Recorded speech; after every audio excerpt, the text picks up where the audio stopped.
Здраво да додовте уште едно видео, каде што ова видео ќе збориме за секундарните производи од фотосинтеза, каде што всушност ако за примерни ги сметаме АТП, така АТП е на ДПХ, ако тие ги сметаме за примерни, секундарни беа тие всушност од Калвиновиот циклус, каде што добивавме триози, односно 3 атоми, кои ако го дуплираме пута 2, добиваме 6 атоми, односно добиваме глукоза, така или некои си други шекери. Сега, со тоа ние можеме да направиме всушност, овие значи се секундарни производи на фотосинтеза, и понатаму ние можеме да направиме шекери, може да направиме масти, и нели видовме кај во процесот на фотосинтеза добиват и некои аминокиселини, така да може да се направат и протеини. Некои посложен, некои прости протеини. Сега сите овие соединенија кои можеме всушност да ги добиеме, спаѓаат во примарни биомолекули, така значи овие се примарни биомолекули, биомол. Понатаму од нив следува секундарниот метаболизам на растенијата, кој ние нема да го разгледуваме, значи тоа е во биохимија растенија, но ние сега само ќе видиме како се произведуваат шекери, така различни видови шекери, но само да напоменеме дека од примарниот метаболизам понатаму се изведуваат соединенија кои спаѓаат во секундарниот метаболизам, односно секундарни биомолекули, не секундарен метаболизам, него секундарни биомолекули, каде што тука спаѓаат феноли, алкалоиди, терпеноиди и многу други соединенија. Значи тоа е едно големо разнообразие. Значи многу соединенија има овдека. А за тоа во биохимија на растенија, некогаш во иднина. Сега ние, како што реков, ќе се задржиме главно на правење на шекери. Сега, они дури да сватат дека се правеле шекери, или како што видовме и за општо за фотосинтезата, следеле движењето на радиоактивниот изотоп на јаглерод 14. Така и го следеле како прави одредени соединенија во дадени временски периоди, така во Т0, во Т1, во Т2 и така натаму, кои соединенија ги прави. И сваделе дека после некое време се прават соединенија, и бележиме со Ш како шекери, се прават соединенија кои не учествуваат директно во процесот на фотосинтеза, зашто правеле различни анализи, гледале дали учествуваат, дали не, и така натаму, и сватиле дека всушност шекерите се тие кои се добиваат при процесот на фотосинтеза. И понатаму следеле кој шекер прв се добива, прв се добива тој шекер, под тој шекер иде друг шекер се добива, и така натаму, и така натаму. И нели се добивале масни киселини, протеини, и така можеле да следат процесите како се добивало. Сега, како што си имаме клетката, растителната клетка, и го имаме хлоропластот, ќе го направиме тука дека има хлоропласт. Сега во него се прават АТП на ДПХ и се прават триозите при Калвиновиот циклус. Така дека се прават триозите, ако тука ќе зумираме, значи се прават 3 С атоми, така триози. Сега, тие триози внатре во хлоропластот, мислам добро, но ќе прават шекери, ама со тек на време ќе направат скроб, што е еден сложен полисахарид. Значи се прават скробни зрна кои се наоѓаат внатре во хлоропластот и можете да видите слики, значи едноставно има и овој на микроскоп дори се гледа, има скробни зрна внатре во клетката. И кога е потребен шекер, всушност тој може да се разложи, например се разложи ова делче, и така разложено некои си попрости шекери може да искочи внатре од цитоплазмата и понатаму под процеси на оксидација и ќе даде енергија, така ќе даде енергија АТП.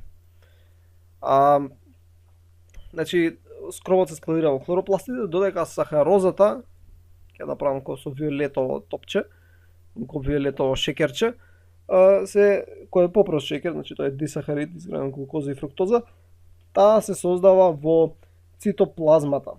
Така, значи во цитоплазмата има сахароза и понатаму таа може да се транспортира во одредени места каде што е потребна во некои си дадени органели или да се транспортира од една клетка во друга клетка, така бидејќи има клетки од страна. Значи сахароза во цитоплазма, скроб во хлоропласт. Сега интересно е, мислам ова сахарозата надвор се прави со тоа што триозиве, овие 3 атоми, излегуваат надвор. Така и надвор се прави сахарозата или пак може да останат внатре да прават скробни зрна, така. Сега интересно е дека освен шекери, триози кои се како продукт на фотосинтезата, може да имаме и АТП, така ако имаме цикличен транспорт на електрони во фотосистемите, каде што е потребно само АТП, така не мора да се прави хидролиза на вода, не треба кислород и сега да се направи АТП. Ама АТП, интересно е дека не може да искочи надвор од хлоропластот. Така, не е пропустлив, исто и е на ДПХ. Тогаш како добиваат другите делови од растенијето енергија?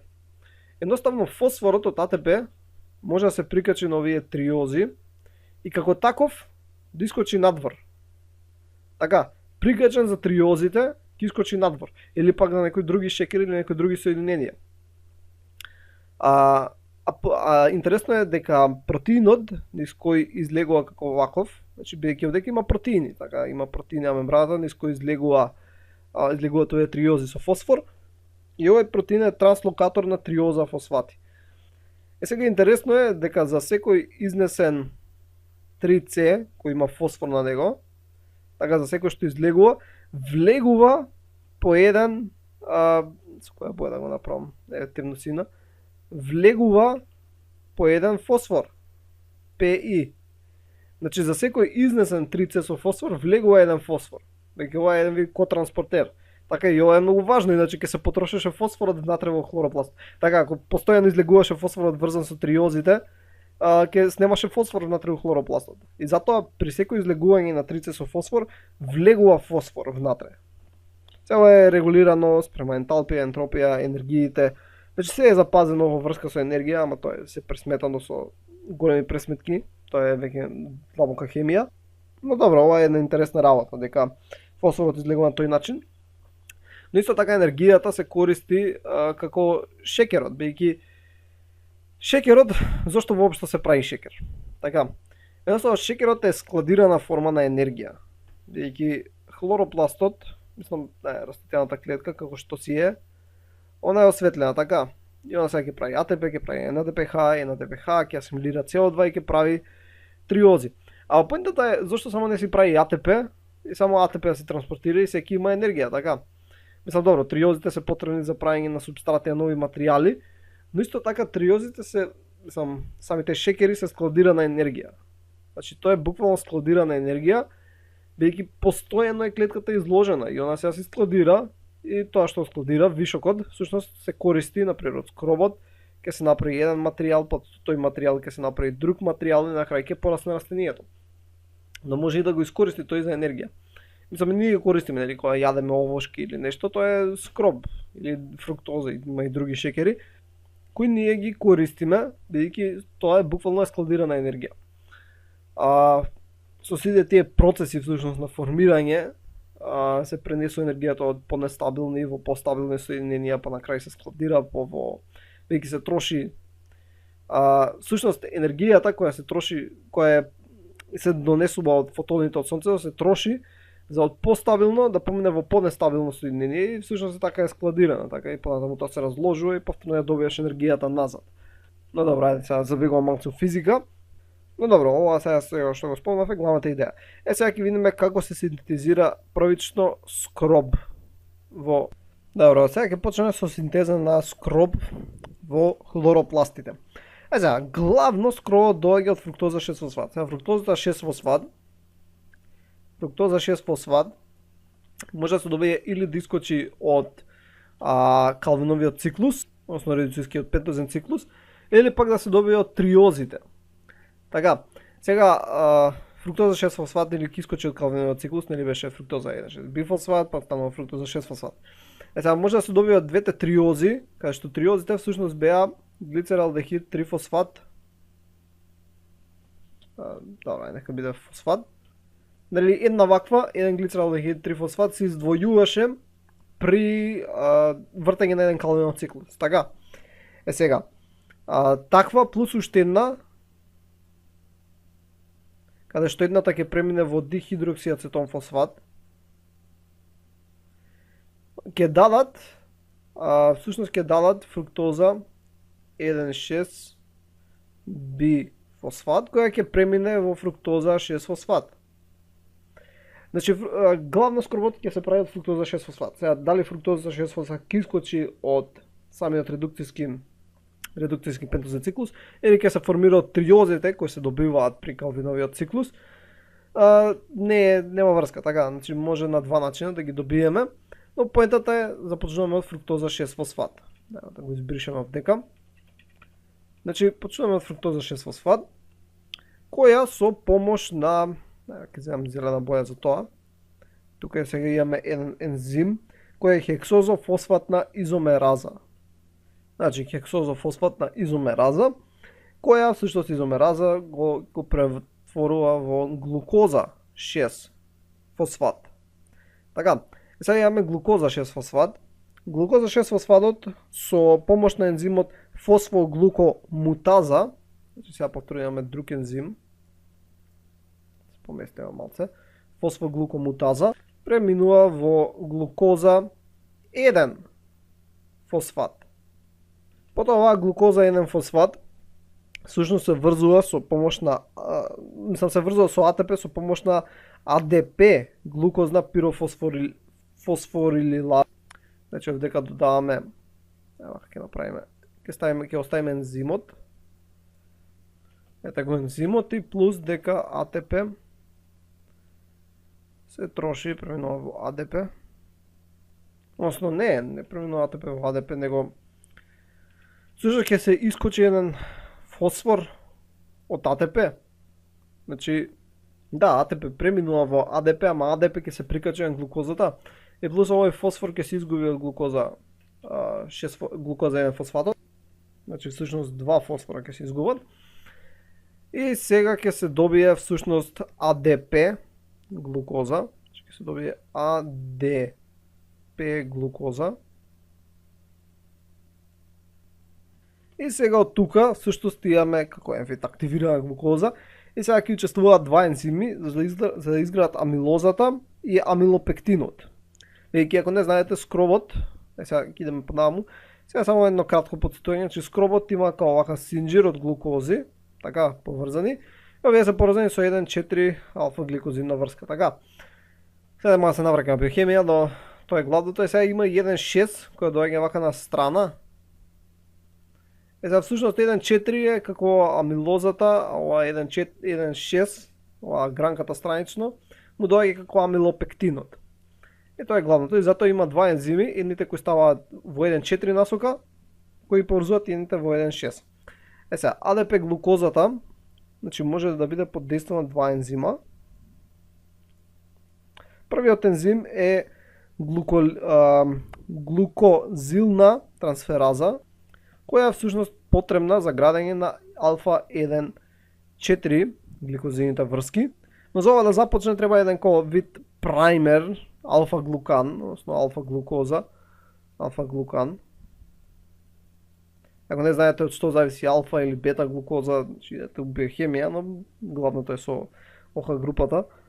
И кога имаше еден алфа-глукан, значи вака ќе направиме, имаше еден алфа-глукан кој ќе обележиме со бела боја, и понатаму само ги додаваш другите глукози со помош на овој глукозилна трансфераза ензим. Се додаваат другите глукози во 1,4 така позиција алфа 1,4 врска. И се прави амилозата. Сега, втората трансфераза е всушност Q ензим, значи ќе обележам вака, Q ензим, кој ги додава всушност алфа 1,4 алфа 1,6 гликозидните врски. И всушност кога го имаш овој ланецот, со помош на Q ензимот, ги додаваш овие вака од страна што се. Глукозите, така. Се додаваат тие што се од страна. Алфа 1,6, значи ова овдека е 1,6-ката. Првата врска, понатаму, значи, поетата е не се додаваат сите виолетови вака со Q ензимот. Значи се додава ова овдека, по ова овдека. Па се додава ова овдека со помош на тој Q ензим. Значи ова е 1,6. Ова овдека е 1,6, така. А понатаму овие кои се додаваат на 1,6 се всушност 1,4. Така, значи овдека се овие што доаѓаат се всушност 1,4. Вака тука врските. Така да 1,6 е само ова првото на некој начин. И тоа го прави Q ензимот. Го додава, понатаму повторно глукозилната трансфераза си додава оваа насока. Така или во оваа зависно. Значи, глукозилната трансфераза става 1,4 врски, а коензимот става 1,6 врски. И го гради амилопектинот. И така се прави скроб во хлоропластите, да го зумираме да видиме што се гледа. Значи фруктоза, 6-фосфат глукоза, 6-фосфат глукоза, 1-фосфат, АДП глукоза и после се прават 1,4 и 1,6 врски. Сега видиме како се прави сахароза. Сега синтезата на сахароза е прилично слично, само што главното е дека се одвива во цитоплазмата, така. Значи почнуваме со триозите, кои може, нели глицералдехид фосфат, кој всушност се во рамнотежа со помош на изомераза со дихидроксиацетон фосфат. Така, и сега тие две може да дадат фруктоза 6 фосфат. Така, или фруктоза 6 фосфат може да се синтезира на некој друг начин, така може да се најде во цитоплазмата. Но ако е од хлоропластот, процес на фотосинтеза, доаѓа на овој начин, бидејќи триозите излегуваат надвор хлоропластот, овие триози излегуваат надвор хлоропластот и се прави фруктоза 6 фосфат. Сега триозите и самата фруктоза, односно кога се само кога триози, не фруктозата, може да бидат подлежни, значи може да бидат подлежни на глуколиза, каде што всушност ќе добиеме енергија од нив, значи енергијата која дојде од сонцето, која се складираше сега внатре во овие триози, преку глуколиза може да искористи растенијето, но преку глуконеогенеза, правење на нови шекери, значи вака. Глуконео, значи ново, неогенеза, создавање. Значи ново создавање на глукоза. Може од овие трифосфати да се направат шекери, односно сахароза. Е сега, се прави фруктоза 1,6, 1,6 бифосфат. Фруктоза 1,6 бифосфат под дејство на ензими ја губената фосфатна група и се добива фруктоза 6 фосфат. Фруктоза 6 фосфат под дејство на хексоза фосфатна изомераза. Значи сега повторно се враќаме на истото како претходно. Така, значи исто се случува, само што се случува во цитоплазма, сега вие само да ги бележам со зелена боја. Значи фруктоза 6 фосфат. Фруктоза 6 фосфат преминува со помош на хексоза фосфатна изомераза во глукоза 6 фосфат. Глукоза 6 фосфат со помош на се преведува со фосфоглукомутаза во глукоза 1 фосфат и глукоза 1 фосфат се има малце различна работа, значи се поврзува со уридин 3 фосфат, односно со УТП. Значи сега не се поврзува со АДП, него се поврзува со УТП. Значи овде има една разлика, каде што всушност сега имаме уридин дифосфат глукоза. Односно, како претходно што го запишав, нека стои така, значи вака и сега цртичка глукоза.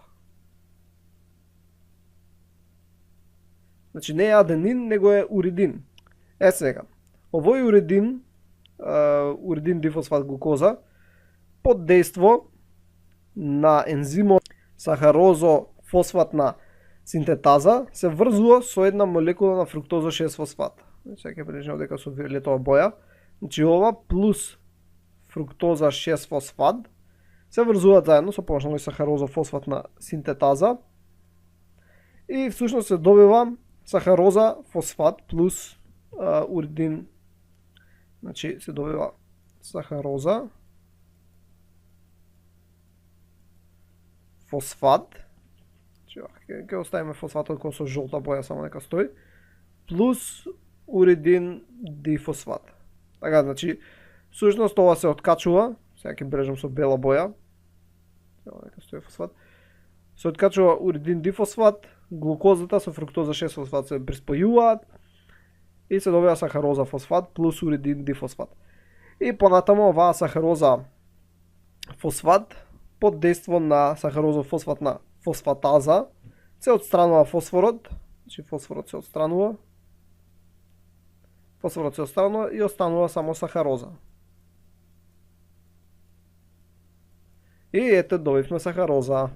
и така се добиваат скроп и сахароза. Прилично исти се патишта, само едното е во хлоропласт, другото е во цитоплазма и едното може да искочи фруктоза 6 фосфат директно од редукциониот пентозен циклус, додека кај синтезата на сахароза мора тоа да биде од триози.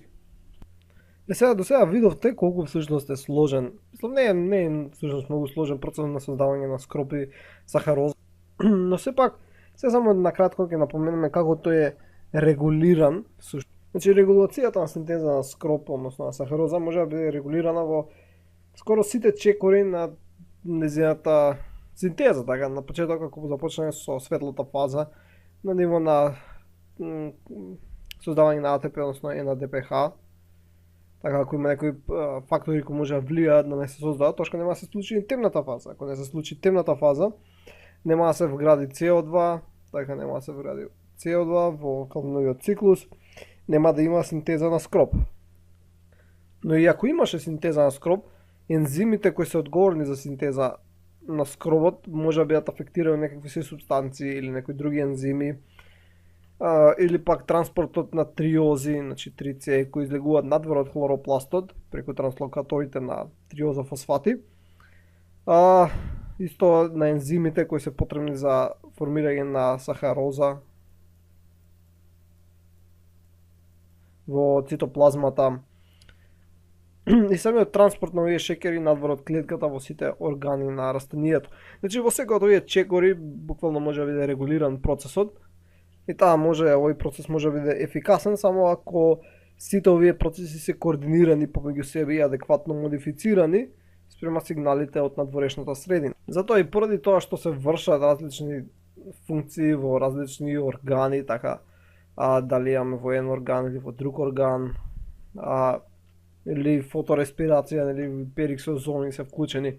Иако се вршат сите реакции во различни органи, треба тој еден вид целосен процес, така на целата клетка, односно на целото растение, значи тој треба да биде интегриран и еднакво убаво организиран. Ние сега само ќе спомнеме некои начини на регулација и еден од тие е всушност односот, значи односот промеѓу три јаглеродните всушност шекери, триозите, значи тоа беа глицералдехид трифосфат, дихидроксиацетон фосфат, ДХАП, исто и 3 фосфоглицерат, глицеринска киселина. Значи односот на овие триози спрема односот на фосфат кој се наоѓа, пирофосфат. Односно сега ќе видиме како тоа би реагирало. Мислам, самиот однос е важен за активација на голем број ензими. Ние сега само ќе обрнеме внимание на некои си работи. Значи кога започна синтезата, фотосинтезата уште рано наутро, така кога ќе огрее сонцето, првично се прави многу АТП, значи почнува светлата фаза на фотосинтеза и се прави многу НАДПХ. Така се зголема нејата синтеза. Понатаму се зголемува многу количеството на 3-фосфоглицеринска киселина. Значи расте 3-фосфоглицеринска киселина, а се намалува количеството на фосфор. Така се намалува количеството на фосфор, бидејќи овој фосфор всушност е врзан во форма на АТП, кој се користи за правење на 3-фосфоглицеринска киселина. Така. Сега тоа се случува додека не се направат многу триози, бидејќи овие 3-фосфоглицеринска киселина, нели понатаму незе ќе се добие глицералдехид трифосфат. Така, с големи концентрации на глицералдехид трифосфат, ама тие триози всушност ќе бидат фосфорилирани и ќе излезат, така ќе се стави нив фосфор, и како такви со помошта на транслокаторите ќе излезат надвор. Така ќе излезат надвор од хлоропластот. Сега, ако го излегува надвор од хлоропластот, видовме дека со помош на тие транслокаторни протеини, всушност се внесува неоргански фосфор внатре. Така што, како што растат глицералдехид трифосфатите, они почнуваат да излегуваат и поради тоа се намалува, после некој време, содржината на глицералдехид трифосфатите, но се зголемува концентрацијата на фосфор, неоргански. Сега промената на овие односи дејствува врз различни ензими, така што на почеток, кога се зголемува концентрацијата на глицералдехид трифосфатите, на кратко време се зголемува синтезата на скроп. Но тоа трае кратко време, бидејќи глицералдехид трифосфат излегува и почнува да се прави во цитоплазмата сахароза. А внатре сахароза, а внатре во хлоропластот се намалува создавањето на скроб. Сега, со тек на време, во надворешната средина ќе се направи доволно сахароза, така што ќе прекине тој процес. Че правењето на сахароза ќе прекине. Поради тоа веќе нема ни да влегува пирофосфат, односно неоргански фосфор, и ќе се стабилизира, нема да излегува веќе глицералдехид трифосфат. Така кога веќе се заситила средината со сахароза во цитоплазмата. Сега, чим не излегува фосфор, тој фосфор ќе се интегрира, овој фосфор, ќе се интегрира сега во АДП и ќе стане АТП.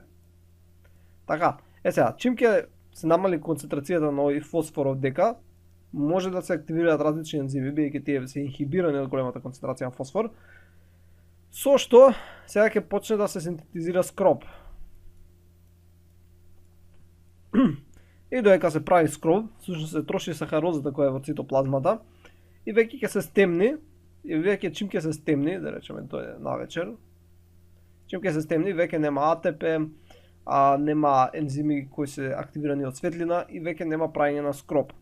Така што тоа што останало од глицералдехид трифосфатите, така тоа што останало што не се ставило во скроб, ќе искочи надвор и ќе почне да се прави повторно сахароза навечер. Но исто така дел од скробот ќе се разложи со цел да се одржува растението со енергија во текот на ноќта. Така што ќе почне да се намалува содржината на скроб, бидејќи се користи за енергија. Сега, ова е само еден начин како флуктуираат, односно како се регулираат синтеза на скроб и сахароза.